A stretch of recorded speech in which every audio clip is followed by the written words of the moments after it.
Talk about just the 12th man and 106,000, second largest crowd in the history of the Let me tell you something. stadium. That atmosphere and environment tonight, you don't want to play in that, something wrong with you. That right there, that recruits and the people and the love, I mean, that's as good an environment and atmosphere as there is in college football, bar none. I don't care where it's at. Those people are behind you, and I'm thankful we won the game for them, and I mean that for our players, for everybody who believes in us, and especially our fans, though, because, listen, this place deserves a great football team. We're doing everything in our power to make it that way, and we're going to try to get it there. We've got a lot of work to do, and we're growing. But this fan base is tremendous, and the atmosphere and environment is the best in college football. Talk about what you could improve on from the time that y'all met up last year at all? You know, this wasn't about this week getting ready to play this defense. You know, this was 12 months. So, you know, when you get embarrassed like we did a year ago, at least me, you know, offensively, we're going to try everything we can to figure out how to beat you. So, and I had told them on that last drive, if we score with little to no time left on the clock, that we're going to go for two and make it. And I love the play call. And we had three options there and on the play, and we just didn't convert it. So with that, I appreciate the fan experience of how fun this brand of football is to watch. I hope they enjoy the heck out of it. You know, I mean, that we're going to play fast and physical in all three phases of the game. Offensively, yeah, we're probably a little bit different than what's happened. I think that's the first step to making this fan base in this state extremely proud of who we are on the football field. You know, elite can be a loose term. I thought that we were elite at times. I never used the term that we're elite. We didn't force turnovers enough to be elite, you know what I mean? And I thought times, if you want to play in big games, you got to take care of business. It doesn't get much bigger than undefeated Georgia, undefeated Kentucky next week. What's kind of the mentality going into that game? We just discussed it briefly. I just said enjoy it for a few hours, but get some sleep tonight, and they know, punch the clock on Monday. And coaches will be in there tomorrow morning, but players, we can't see them till Monday, so they need to rest up, heal up, get some treatment, and be ready to go. Welcome in to the latest episode of that SEC podcast. I'm your host, Michael Bratton. I go by SEC Mike on Twitter, and I'm joined as always by my cousin Shane, who goes by Big Orange Vols on Twitter. What are you up to, you big Tennessee homer? Oh, Mike, we fumbling this thing, ain't we? I'd open a beer, but I already did 10 minutes ago, Mike. Yeah, we're recording the intro once again. We just recorded it, didn't record the first time. So, long story short, what you missed, sorry that I wasn't on yesterday. Feeling a little sick. Throat's still a little sore right now. And now that we're having to do the podcast twice, that ain't helping. But how you doing, brother? I'm doing all right, man. Long as you're rested up before we get to the game Saturday, that's all that matters, Mike. So, yeah, I jumped in the truck this morning. I was heading to work, and I was like, where the hell's the podcast? You know, must be nice taking a day off. But, no, I'm glad you got rested up. You sound better than you did yesterday, and going to need you Saturday, Mike. We're going to need all the voices Saturday because, you know, what they say, Ole Miss is coming to play chess, not checkers, you know. Well, absolutely, brother. And, of course, so we're going to get to our picks here right in just a second. But got to mention the sponsor of the show, Shane, Prize Picks. Head on over to prizepicks.com. And don't forget to use that promo code SEC. Doesn't get any simpler than that, Shane. And Prize Picks, they're doubling your initial deposit up to $100. So we're talking $200 in your account today. If you want to play some daily fantasy sports, and prizepicks.com. The only one that I know of, Shane, that you can do college football players. I got a couple, we'll run those down. But, of course, you can do NFL, NBA, hockey starting back up. So any sport, they got you covered over at prizepicks.com. But how about these ones, Shane? I'm going to throw them at you real quick. These, and I feel like these always tease my picks, but that's all right. That's all right.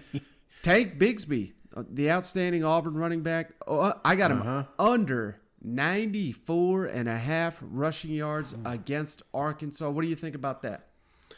Yeah, no, I that's a lot. That's a lot to get against Arkansas. You look at last week. I mean, hell, I always think that Georgia game. You know, right. I think that was a one-off, and I think they bounced back. So, yeah, I'm with you, man. That's a tough. Get a century on the Arkansas Razorbacks? I don't know about that. And maybe if it was just Tank, but we got Hunters emerge, we got Sean Shivers, so I think they're gonna carry the load there. Absolutely. I think you'll really like this one, Shane. Josh Vann, South Carolina's outstanding receiver, over 52.5 receiving yards against Vandy. I like that one. Mm-hmm.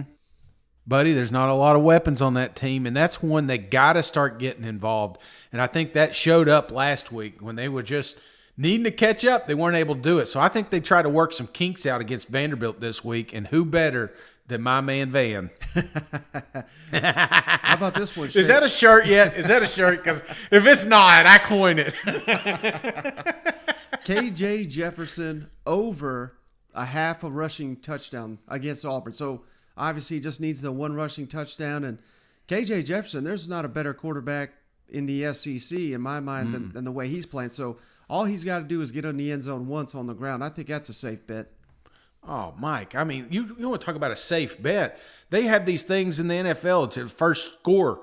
And, like, I would put my money on him scoring the first touchdown in this game. So, yeah, give me that one. All right, last one, Shane. I'm feeling good about 4 of these, but Anaya Smith, Texas A&M's outstanding receiver / running back, over half a receiving touchdown against Missouri. He went off against Alabama. I think he continues that momentum against them Tigers. What do you think?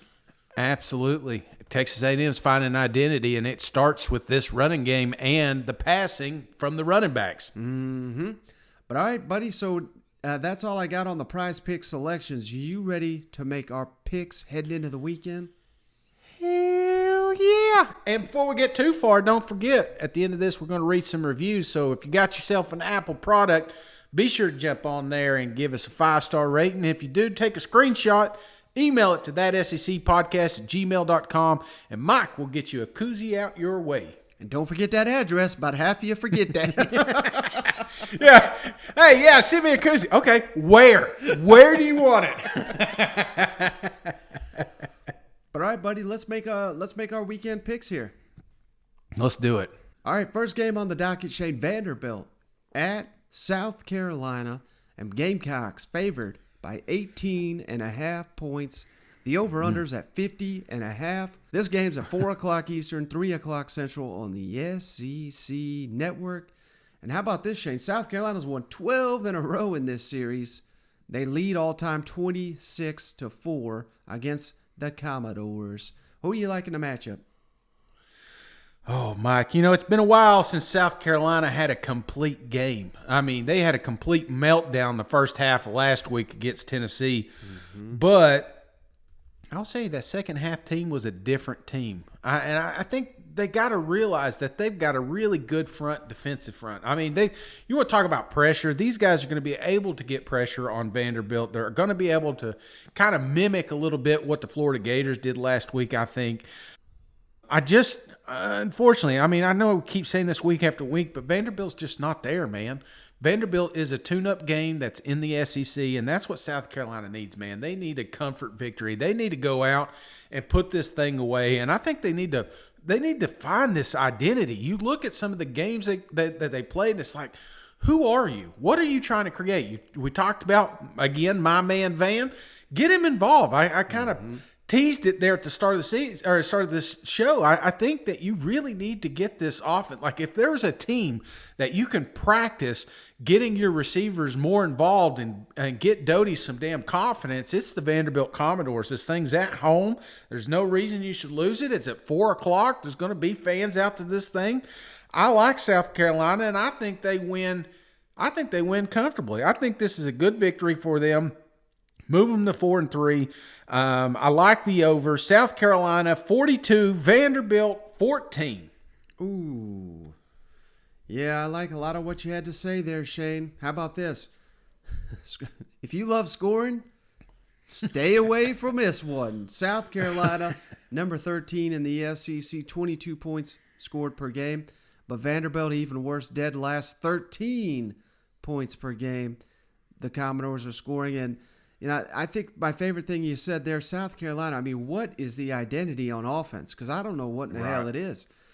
Of course, we go back to the Jordan Birch ill-conceived touchdown throw. I mean, that's your goal line play. That tells you everything you need to know about where you're at on the offensive side of the ball. So I think, I'm not hearing much behind the scenes in terms of firing the offensive coordinator or anything, but this got to be a game where, he's got to come in, Marcus Satterfield, with an excellent game plan. You got to score a lot of points on the Vanderbilt Commodores, a team that's struggling, and it's got to be all about the ground game.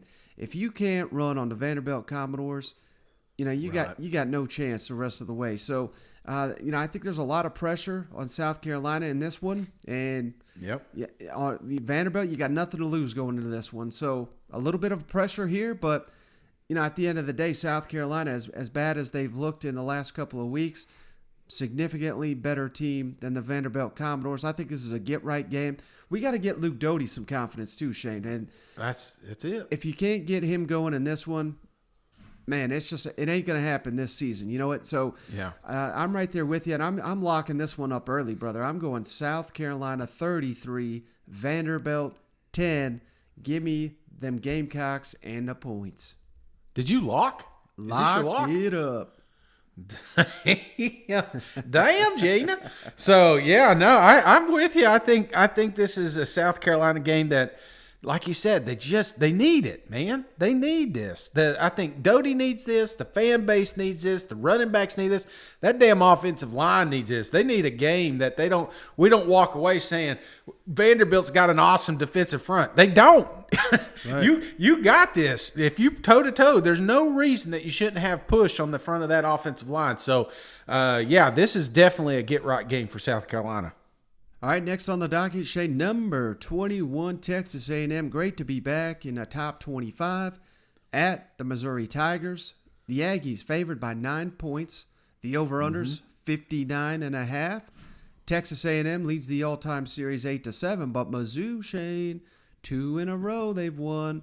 But last one came in 2014, so it's been a while. But so who do you like in the matchup here, Texas A&M at Missouri? Man, Texas A&M's hurt me a few times this year, Mike. I know it's hurt this fan base, and like you said, it's good to see them back in the top 25. I mean, you just had to beat number 1 Alabama to get there, but you did it. You know what I'm saying? Right. And out of all the score spreads that I saw this week, there was only one that just truly surprised me, and it was this one. How can you come off a victory with Alabama Crimson Tide and go against a team with Mizzou, which we know has been struggling, and the spread only I think it was like 8 at first, right? 7.5, something crazy like that, like a touchdown. Now it's what, 8? Now I got it at 9. 9? Well, still, I still don't think that's enough, man. I tried to wrap my head. It almost feels like they're baiting me. You know what I'm saying? I'm usually uber confident when it comes to making my locks of the week. But this one, it just baffles me that we're still sitting there at a 2-possession game as far as Vegas is concerned. Because here's what I saw last week, Mike. I saw a Texas A&M that found themselves. I saw a quarterback that found some weapons with Weidemeyer. I'm telling you, this offense got to moving last week. It felt like there was a little bit of confidence with my man back there. The running game. One thing that Mizzou has shown you that they have struggled at is stopping running backs. Well, you got 2 or 3 of them coming to town, and they could all easily have 100 yards. So I did not see Missouri last week make a super improvement. And I didn't see it. I didn't watch it and say, you know what? Hey, they finally figured out defense. No. They went against a team that, if you look, the scoreboard was close. Yes, they were able to move the ball, but when it came down to it, they still weren't able to stop North Texas. So what makes you think they're going to be able to stop Texas A&M? I'm not. In fact, Mike, I'm stopped beating around the bush here. This is my lock of the week. Texas A&M, don't let me down. 35, Mizzou, 21. Ooh. Well, I'll tell you else who locked that up is your brother, Jonathan. He's got this on a parlay right now. He's got it on about 3 parlays right there with you. I told him he sent me this. When he saw the spread before I did, he couldn't believe it, and I couldn't get on the internet fast enough to get my money. I was like, take all my money. That's how confident I am in this game, and it's nothing against Missouri, Mike. I don't want the Mizzou fans to get upset and say, "Oh, Shane's bashing us." No, you got a good offense. My concern is your defense still. You're still not able to stop or slow down any team, and you're going against a Texas A&M team that found themselves last week, and that scares me. Yeah, could there be a little bit of a hangover, a little bit of a trap game? Of course, anybody can say that, but I don't think so. I think Texas A&M, they realize that they can beat – hell, they beat Alabama. They can beat everybody. And how do you do that? You go out and you destroy teams like Missouri. So, I'm sorry. I'm getting carried away. I still – it feels like a trap. I don't understand it. Yeah, I mean, like Jonathan said, Texas A&M could still be drunk and they'll win this one. But the question is, will they cover that spread? And I think the biggest questions I have for the Aggies in this one, Shane, Zach Calzada, was that a one-off? Or did he put everything together last week against Alabama? Because obviously he rose to the occasion. How about that offensive line? They've been an issue all season, yet they prevented Alabama from getting a single sack on Calzada. So have they got those two pieces figured out? Because, hell, it's kind of like you said, man, if A&M's got the quarterback and the offensive line put together, they could beat literally anybody in the country. They just proved that to us. The defense is playing red hot. You've got weapons all around Calzada. He was finally able to get them the ball. Weidermeyer got him going. Anaya Smith had a big game against Alabama. They do that again, they're going to stomp Missouri. And for some reason, this spread doesn't reflect it. What it says to me, Shane, is kind of what you were hitting at. It's almost like the gambling gods know A&M's going to be stumbling and overlooking Missouri in this matchup. But, I can't go off that. I can only go off what we've seen. And what we've seen, just like you said, Missouri's defense has not shown up all season. So if Texas A&M's scoring 38 points on Alabama, I certainly believe they can do something similar to the Missouri Tigers, even if it is on the road. I'm just still not buying it. I think Missouri will make this thing competitive. But, I'm right there with you, Shane. I'm going Texas A&M 35, Mizzou 16. A&M, I just think, is playing too good a football right now to where I think in the second half they pull away from the Tigers after a competitive first half. Did you not lock this up because you knew I was going to? No, I didn't lock it up because these gambling gods, they know what they're doing. And it scared me away from it. I'm telling you. It does. It makes me Texas A&M should be on upset alert. I'm just letting you know, Mizzou fans, this is a good thing. If Vegas coming out thinking it's going to be a one-possession score, then I'm telling you, you couldn't ask. I had to look. I looked up the weather, Mike. I was like, is there 3 feet of snow up there? No? What's going on? Everything's going right for Texas A&M, So I'm baffled. All right, Shane, noon game. It's wild to see this one at noon, but we got number 20 Florida at LSU, one of the better rivalries in all of college football. Them Gators favored by 11.5 on the road. Over-unders 59.5. Florida leads the all-time series 33-31. And I don't know if you saw it, Shane, but LSU just put out a hype video, and it's kind of sad. It is what it is, but the headline of their video, anything can happen in this game. So oh my God, that's just letting you know they do not feel great about their odds with the Gators coming into town. I know LSU won last year 37-34, but I don't know. So many guys out, Shane. Eli Ricks, they just announced, out for the season. Derek Stingley's out. Keishon Butte's out for the year. Ali Gay's out. Major Burns is out. LSU limping into this one. This is the one I really wanted to lock up, Shane, but anything can happen in this one, so I didn't lock it up. But who do you like in the matchup? I think you hit it, man. I mean, this game is always tight. It is always tight. Like, you look last few years. I mean, just jump on Wikipedia alone and you look. I mean, so many times this game has come down to the last possession. But as many times as I've erased and moved scores and tried to make this competitive in my damn mind, and I'm like, Florida's going to win. Florida's obviously going to win this thing. But are they going to win enough You know, are they just going to let LSU just hang in there the entire game? That's kind of what I feel like was going to happen. So I don't want to put any money on this thing, because you do that, I mean, hell, you still got a good quarterback there. I mean, trust me, you're going to get plenty of Johnson Cam when this thing comes in there. They got a good quarterback, and his dad used to be a quarterback in the NFL. But I'm going to tell you right now, Mike, it's still not enough. You just lost the only serious weapon you had on the outside. Butte, I mean, the problem with having him as your only weapon is if you don't have him, what do you have? A running game? No. Okay? You're going to need some other players to step up, and I just haven't seen that from LSU all season. So I just, as much as I want to make this game competitive, I can't. I think this is an ugly, sloppy game. I think Florida comes out here, they run probably 400 yards, Mike. I just think it's going to look like an old Georgia Tech game when we get done. They're going to be out there running Dan's going to be running wishbone before you know it. I'm telling you, that's just what this game is going to turn into, and it's just not going to be fun. Florida, I got winning, and I got covering the spread. 31, LSU 17. Well, you know, Shane, we credit Dan Mullen for being one of the best coaches in all of college football.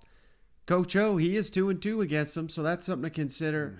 And I think the key to this game, Shane, LSU's allowed only 14 points in the first quarter all season. Got to do something similar in this one. You know, hopefully you can shut out the Gators in the first quarter. Got to keep this crowd in the game. Got to hope that Max Johnson, like you said, where's he going to go now that Butte's out? That remains to be seen. We need some of these young freshman receivers to step up, and that seems like a recipe for a disaster. But, I mean, that's basically the game plan. I know we got the running game going last week, but I think Kentucky wanted you to run the ball, basically, when they jumped up on you 14-0. So, yeah, I mean, I can't really argue with anything you just said, Shane. I mean, it feels like the wheels are coming off the Coach O bus here at LSU, and I've been rooting so hard for LSU this season, but they ain't got it, man. And they hadn't had it since the beginning of the season, and damn near let the Mississippi State game get away, and they're just playing so poorly that I don't care about the history of this game and the wacky scores that we're getting. Can't base your prediction off that. You got to base it on what we've seen on the field this season. And even though the Gators are not firing on all cylinders by any means, they're playing a hell of a lot better than LSU is right now. So I'm right there with you, and it kind of breaks my heart to do it because this may be the final one here for Coach O. But I'm going to go Florida 35, LSU 20. Gators win. Gators cover the spread. Yeah, I kept looking at that history too, and then I was like, you know what? I used to be able to do 35 push-ups. Doesn't mean I can do them today, you know? Ain't happening. Who cares? This is a new ball club, and LSU, like you said, is limping in this thing. So this could be an ugly game, Mike. All right, how about this one, Shade? Number 5, Alabama on the road at Mississippi State. Crimson Tide favored by 17 points. The over-under's at 57.5. And this is the evening game on ESPN, 7 o'clock Eastern, 6 o'clock Central, nationally televised. Alabama's won 14. No, excuse me. I almost jumped the gun here. Alabama's won 13 in a row in this series. Who you got in the matchup? Oh, Mike, this is one we talked earlier in the week, trying to convince me that Mississippi State has a chance against the defending national champions, coming off an upsetting loss against Texas A&M. And I tell you, that's one of the few games I did get back and start looking at. And I'm telling you, man, a couple opportunities, Alabama was right back in that thing. I mean, they were winning that game if a couple things went their way and not Texas A&M's way. This is a top-tier program, Mike. This is a team that still, in my mind, needs to have an opportunity to play in the college football playoffs because they're probably going to win it all.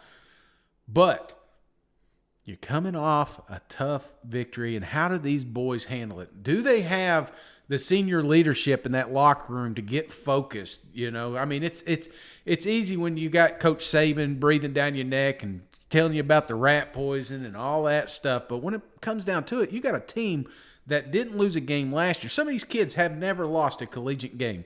Mm-hmm. And how do they bounce back against Mississippi State. It's a hostile environment. I mean, I hate watching games there. I know if I'm a Mississippi State fan, I love it, but them damn cowbells are ridiculous. I got to turn my TV down sometimes because they're so loud. So I can't imagine what it's like being down there on the field. This is going to be a loud, violent crowd, and they're excited. They see blood in the water because it is realistic to lose this game for Alabama. So, but it is Nick Saban. Look at how many times he's lost. How many times has he lost 2 games in a row? It just doesn't happen. That's what I keep telling myself. I get it. It's a perfect storm. You're on the road, but I just have that much faith that Nick Saban's able to get this game right. I don't think it's a blowout. I really do think Mississippi State hangs in there. I think it's a ball game, but I think Alabama pulls away there at the end. So I've got Alabama winning 34, Mississippi State 27. One-score game. Whoa. Yeah. Well, this is a matchup, Shane, of the SEC's top 2 passing attacks, so we may see some fireworks in this one.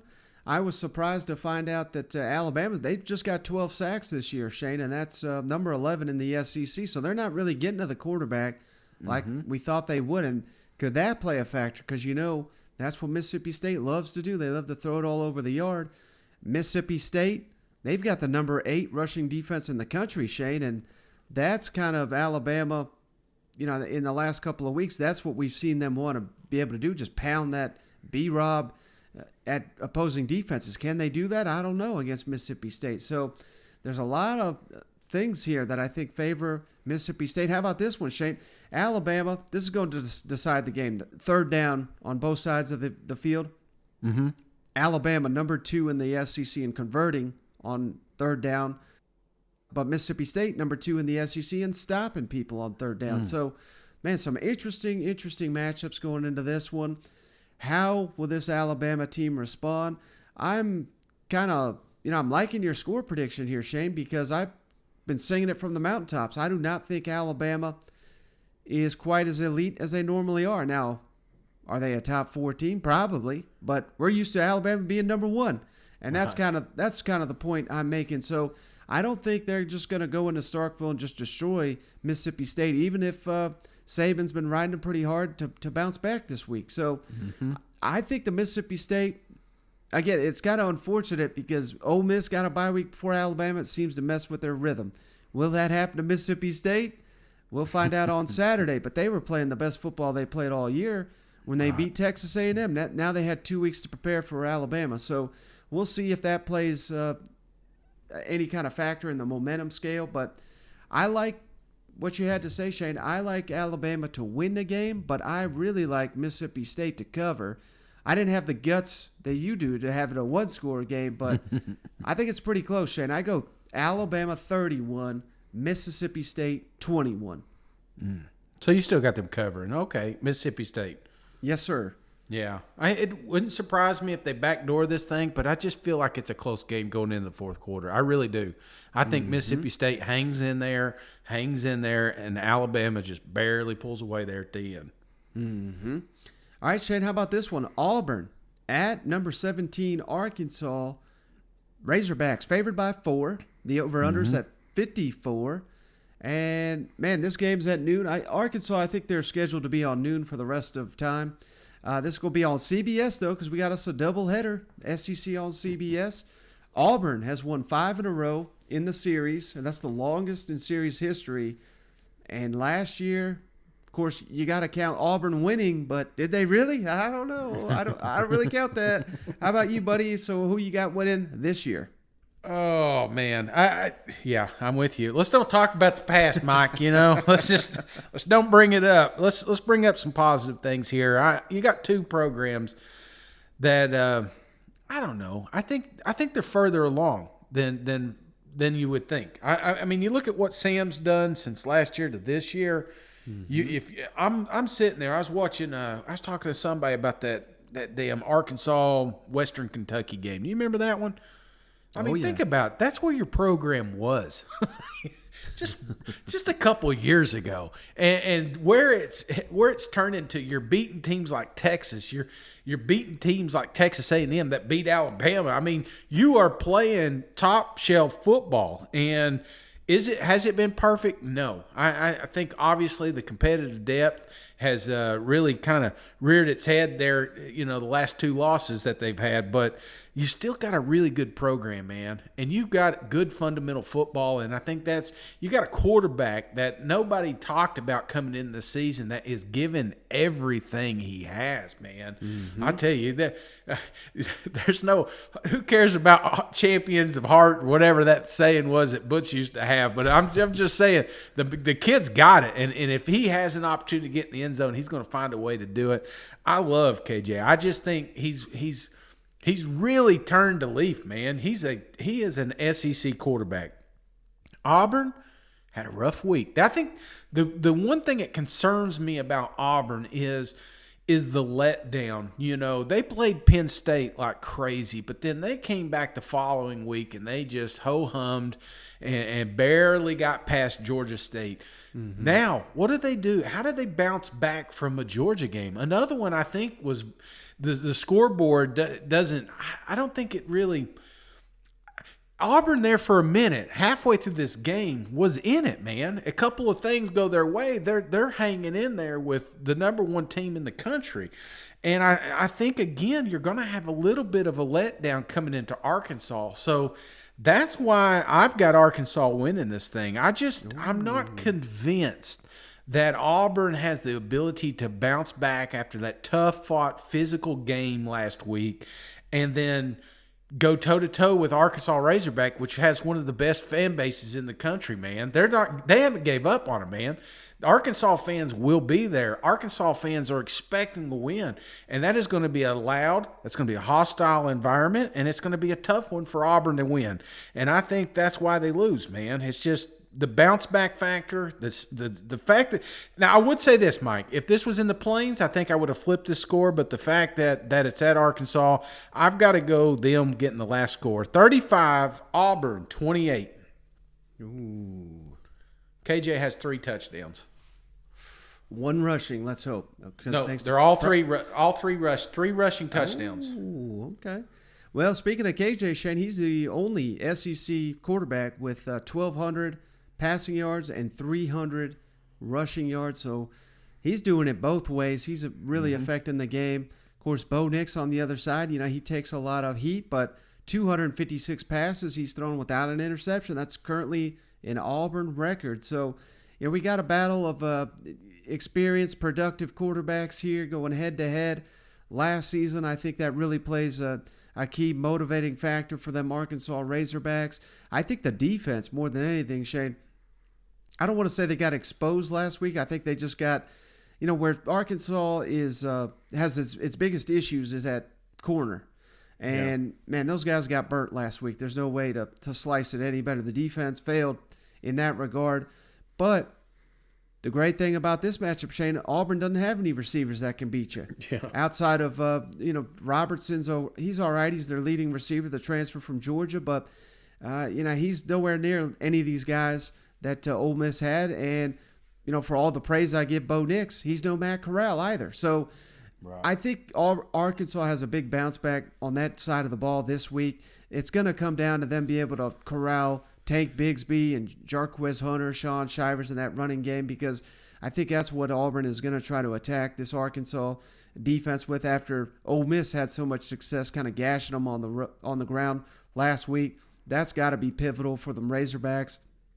It seems like each week Treylon Burks, my goodness, he's making more and more plays.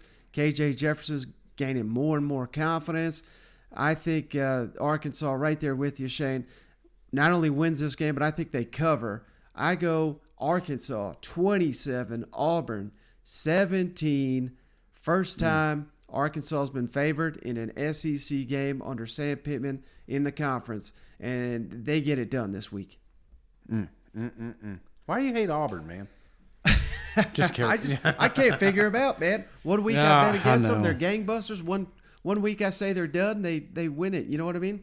That's Auburn is a frustrating, like you said, it's a frustrating team to predict. They're not consistent, and it wouldn't surprise me if Auburn comes out here and kills Arkansas. It really wouldn't. But I think you're right. I think you hit the nail on the head. Is we're going to need some passing attack, man. Bo needs some help, or whoever's back there at quarterback. I don't know who they put back there anymore, but they just need something, because that's killing your running game. Is the fact that we're not getting two-dimensional, and we need these receivers to catch the ball. You watch that Georgia game, man, there was so many drops, so many opportunities to get back in it. They can't have that again. They can't do it 2 weeks in a row, Mike. Right. And speaking of Auburn's inconsistency, Shane, I mean, my goodness, 1 week Bo Nix getting benched, the next he's winning SEC Offensive Player of the Week. Like, how can you can't even make this up, you know what? No, absolutely not. All right, Shane, the game I know you've been waiting for. Number 13, Ole Miss on the road at Tennessee. The Rebels favored by 2.5 points. The over-unders at 82.5. We got the number 4 scoring offense in the country in Ole Miss, the number 7 scoring offense in Tennessee. Who do you like in the matchup? Think about that, man. 82.5 over under. That's a lot of points, Mike. I looked this one up, and I was just curious, has it ever been that many points scored between these twos? Nope, not even close. 20 points away from that 82 score. So, man, this one I obviously clearly excited about, man, because I love offense, man. I love passing. I love the way these teams are playing right now. It's just going to make for great college football. I can feel it. I'm going to be there. I will be feeling it. You'll be with me, Mike. I think that is a factor. They're not talking about it, but there's going to be good luck in that house when Ole Miss comes to town. And we look, man, everybody, the cards, I mean, you just look at it. We're pulling out all the stops. We did the black jerseys last week. We're doing the checker kneeling. We're doing every gimmick that we could come up with to create some buzz in the Neyland Stadium. Hell, they're trying to get third down for what turned back on. So who knows? By the time we get there, it may happen. But I will say, Mike, oh, man, I hate to be this guy, Mike. I hate to be this guy, but you look at the games. Look at the games. Look at the last two. We talk about Tennessee Volunteers. Who are the last two teams they upset or they won? South Carolina and Missouri. So we're not crowning either one of those defenses right now, okay? We're not crowning because they can't compete. They got caught behind the 8 ball. They couldn't catch up, and we got uber confidence in our boys. We got some guys coming back from injuries, yes, but we just took a big blow, man. They're saying Evans ain't going to be playing at running back. I mean, that's right. A huge blow. This is a guy that's got multiple 100 yards rushing. We need a guy like this to compete with a team like Ole Miss, because Ole Miss has only lost one game, and that was to Alabama. Okay, Nick Saban has Lane's number. That's all it is. It's night and day competition. Ole Miss has so many weapons on the outside. They got a great running attack. They don't need defense. They show you that they can look at Arkansas, man. Who cares? If there was 3 more quarters, they're still going to have the last touchdown. That's just who this team is. And Nick, I'm telling you, man, Lane Kiffin hates Tennessee. Deep down inside, I know he does, or at least he loves trolling them. So this game is personal to him as well, just about as personal as that Alabama game. And to think that Tennessee has a snowball's chance in hell in competing with these teams is crazy. I think it's just nonsense. The spread on this thing is 2.5. I'm surprised I didn't lock this thing down. I love my Tennessee Volunteers, but I got to be realistic, Mike. And the reality is, I love upsets, baby. Oh, I love upsets. And that's why I got my Tennessee Volunteers with your Morristown Honda score, 44, Ole Miss Rebels, 42. I just think Tennessee, before I go, Tennessee's starting to hit on all cylinders, man. This offense, yeah. Were they the greatest defense? No. But Hooker has confidence. This offensive line has confidence. These running backs, these wide receivers, oh my gosh, these receivers are running routes that they know exactly where they're supposed to be. And that's what I love, is just how much growth I've seen here in the last 3 weeks. We've got a lot of guys coming back from injuries, especially on that defensive side of the ball. And I think that's where we get them, because where Arkansas struggled on the cornerbacks, Tennessee will not. And I think that's why if we can steal a couple possessions from Lane Kiffin, I don't think Ole Miss defense is going to be able to stop us. That's why I'm predicting the upset. I may be extremely wrong. I may be out of this stadium at halftime, but I hope not. I feel an upset brewing. Man, you almost got me. I thought I was going to shut off the pod. I was going to have you drug tested. I thought you were going to pick the Ole Miss Rebels to beat your Vols while you're in the stands. But, hey, I like a lot of what you had to say, Shane. How about this, though? You mentioned third down for what? That's not even the key down with Ole Miss, because they go for it on fourth down more than anybody in the SEC, maybe more than anybody in the country, and they convert 75% on fourth down. So, hey, it's working out. I know, there's some glaring ones that didn't work out, but that's just because you ain't paying attention to all the times they do convert doesn't mean it's not working for the Lane train down there being so aggressive. But, I think two things really stand out to me in this one, Shane. Ole Miss, number 129 in the country out of 130, so basically dead last in the nation in penalties. This is a penalized team going into a buzzsaw that you hit on it there with the checker kneeling. It's going to be rocking and rolling Saturday night. Lane Kiffin's return. Obviously, that plays a huge factor in this game. The first sellout Tennessee's had in years and years. So I think, I think the crowd will really play a factor in this matchup.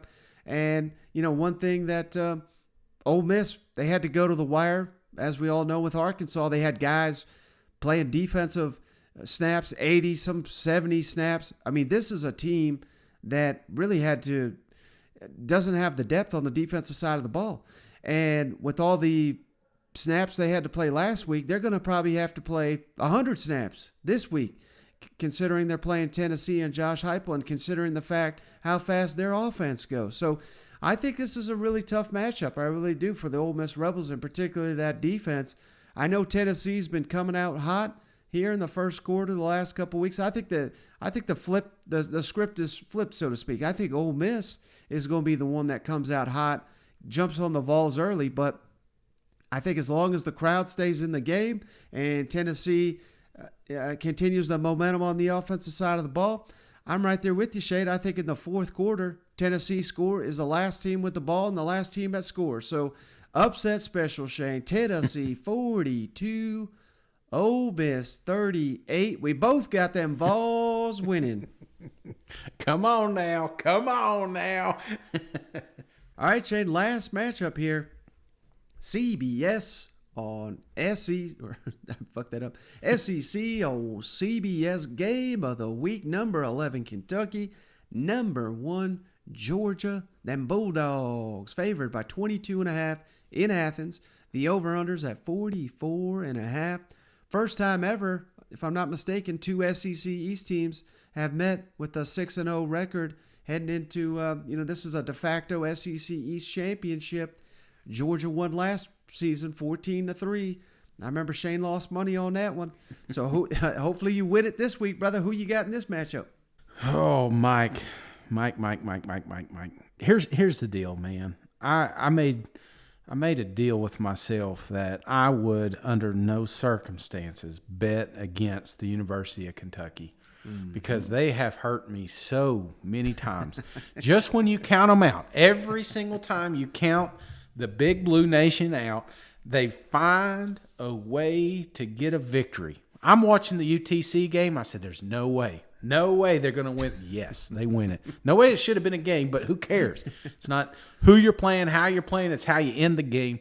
They found a way to win. South Carolina, sloppy. Oh, my God. I thought this is it.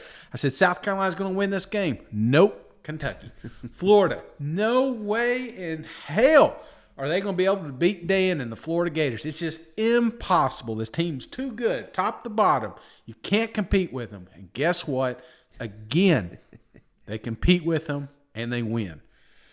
So then, here you got the Georgia Bulldogs, a team that I've been praising since day one, saying that this is the greatest defense in the entire country.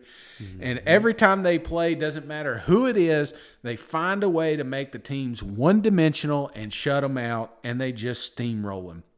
Doesn't matter. Did they need a quarterback? Who cares?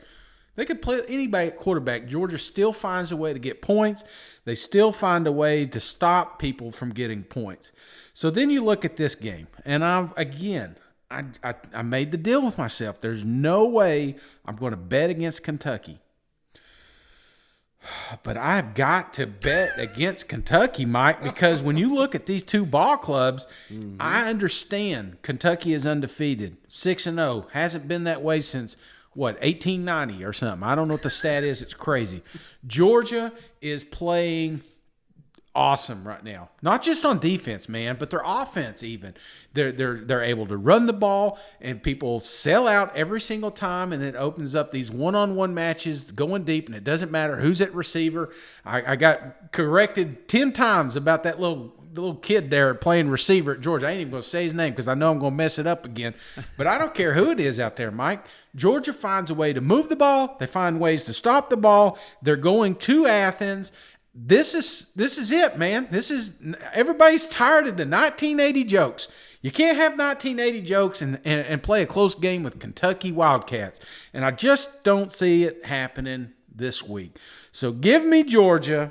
It ain't gonna be pretty. It ain't gonna be a high-scoring game. It's gonna come down. I think Kentucky to make this any kind of game, they got to slow it down. They got to just keep moving the chains. They got to try to keep that defense on the field because they've just not been tested, and it's so hard to move the chains against this team. But that's the only shot they have, and again, even though I said I would never do it, I got Georgia winning 24. Kentucky winning the spread 24. Kentucky 13. Ooh. Tell me I'm wrong, Mike. Tell me I'm wrong. Well, Georgia's only given up 5 points a game. My goodness, number one in the country. They've only allowed 2 touchdowns all year, Shane. They have actually outscored opponents 239-33. I can't disagree with the thing you just said. I mean, Georgia's that dominant. But I do think this Kentucky team, Shane, they're the best team Georgia's faced all year, and that includes Clemson. And if Kentucky, they could carry over that momentum they had against LSU. That was the best game they've played this season, I thought. They just whipped up on old LSU. Can they do the same thing to Georgia? No, but that's because Georgia's so good. But I do think Kentucky will make this thing competitive. They do have the SEC's leading rusher in Chris Rodriguez. They got the SEC's leading receiver, Wan'Dale Robinson. This is a game where this is the reason they switched up the offense in Lexington this offseason. This is why you bring in a Will Levis, because we had, all due respect to Eddie Grant and Joey Gatewood, but you couldn't move the ball against Georgia last season, and you never can. And that happens time and time when you're facing an elite defense. So now it's come to find out, can Georgia stop the Sean McVay, Liam Cohen style offense? And I keep seeing everybody and their mother, Shane, they're pointing to how great this Georgia defense is, which it is. But just because they've been great up to this point doesn't mean they're going to only allow 5 points to the Kentucky Wildcats, who, like I said, are playing the best football they've played, and this is the best Kentucky team that Mark Stoops has ever fielded. So I'm kind of right there with you, Shane. I mean, if this thing was in Lexington, I might even pick Kentucky to win a football game, Shane. They're going to need Will Levis to play the game of his life to win in Athens. They're going to need to win the turnover battle, which is not something that they've been doing. I believe they did it in the LSU game, but that was the only one this year. So, I mean, they're going to need Stetson Bennett to have a meltdown. They're going to have to – I would force Ladd McConkey – I think I said that right. We'll get corrected 6 more times. We'll learn his name by the time he leaves school. That's typically how we do it here. But, yeah, Brock Bowers, I mean, they're going to – if you're Kentucky, you got to make these freshmen beat you. And if they beat you, then – you live with it. You know what I mean? Yeah. But make Stetson Bennett. Don't give him anything easy on the ground. This Georgia, make them as one-dimensional as possible and just hope that Stetson Bennett makes a mistake. I think he might even make a mistake or two, Shane. I'm not sure Stetson Bennett's the better quarterback in this matchup. But all that being said, it's in Athens. Last time we were in an epic matchup like this, everybody was saying, well, how in the hell, what's up with this spread with Arkansas? There's no way Arkansas doesn't cover the spread. And they just got shellacked down there in Athens. This is the best team in the country, and I don't care if it's Kentucky or not. Typically you'd overlook a team like Kentucky. I think that favors Georgia this week. The fact that Kentucky's undefeated and their fans think they deserve to be top 10, which they probably do, but that is not going to make for any kind of letdown on Georgia's side. So I think it's going to go a close game, Shane. I really do, because I think Kentucky's legit, but it's just going to be too much to ask for them to go into Athens and get that W. So I'm right there with you. I got Georgia winning the football game, but I think it's going to be a lot closer than most people think, Shane. I'm going 27 Georgia, 20 Kentucky. I think it's a one-touchdown type game. Man, I'm with you. I think the one thing that I'll definitely agree with you is if this were in Lexington, I may have picked Kentucky, because I'm telling you, it's a home field advantage nobody talks about. And I mean, how could you not when you've watched the LSU game? How could you not when you watched the Florida game? It was electric in there. I don't know. Like I said, I think they were sneaking extra people in there. It just seems like yesterday, Casher's out there at Walmart selling tickets, and now, right, and now you got people sneaking in the damn place. So I think that's the key, is the fact that it's in Athens, and it's a tall glass of water, man. I'm just not ready to pull the trigger. Georgia has done nothing for me. Since Clemson has done nothing to say that they don't belong in that number one spot. So I may be wrong. I've been wrong on Kentucky many, many times. In fact, Wildcat fans are probably happy I'm off the wagon right now, because they want to prove me wrong. Who knows? We may have an emergency podcast later that night, drunk, because we're coming back from Ole Miss, finding out that they won this thing. So we'll find out soon enough. That's why we have the games, Mike. All right, buddy. Well, that's going to do it for another episode of the show. Cannot wait for this weekend. I hope it's the best weekend yet of SEC football we have to date. But you got anything before we hop off the line? Yeah, well, I did say I was going to do reviews, but my phone's all jacked up right now, and trying to do that, I'm literally holding my phone to the ear while I'm recording this thing, and it's driving me nuts because I'm hearing my own voice. So I promise to do the reviews next week. We'll double up on that. I appreciate everybody taking the time to do those, and we definitely want to read them. It's just right now it's almost impossible. So this is guys, one hell of a professional show. You know it? I'm telling you, man, this thing's barely held together with duct tape. Mike don't even show up. He's just no tweets or nothing. He just thought maybe all the thousands of listeners wouldn't recognize there's no pod tomorrow. Everybody's trying to download the app and cancel it out and thinks we've messed it up. So I appreciate everybody hanging out with us. Hey, we work, man. We try. I've worked all day, and I come home, and I want to get out and get you guys some college football content, because we do it for you guys. Because when you're driving on the road, man, sometimes you just want to listen to a little SEC action, and I don't want to hear the same old talking heads, and that's what we want to try not to be. And so we hope you're enjoying the show, and appreciate. We'll get there. We'll get there. There's a lot of people that remember us when we started out, under the gazebo just doing this damn thing. So we've come a long ways, but Mike, I appreciate the effort. I know you ain't 100%. Need you to get your get that vitamin C or what other vitamin supplements you need, because we need all the voices this Saturday there in Neyland. Yeah, well said, Shane. Well, that's going to do it for this episode. I really appreciate you hopping on, as always. I appreciate each and every one of you for tuning in. We'll catch you on the next one. All right. See you guys. Go Vols. Upset.